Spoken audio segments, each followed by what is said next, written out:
Salam olsun mənim əziz dostlarım. Bugün Bəzravan kəndindəyik.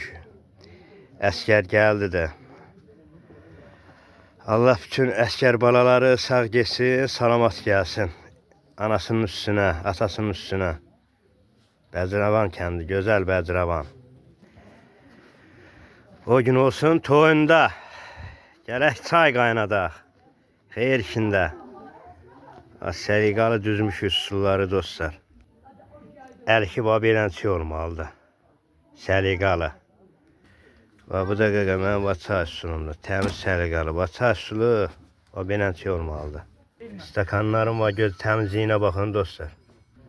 Hamısı super vəziyyətdə. Mən malı tərifləmirəm. Deyirəm yəni beləncə olmalıdır. Təmiz var. Stakan da beləncə yuyulmalıdır. Təmiz suda.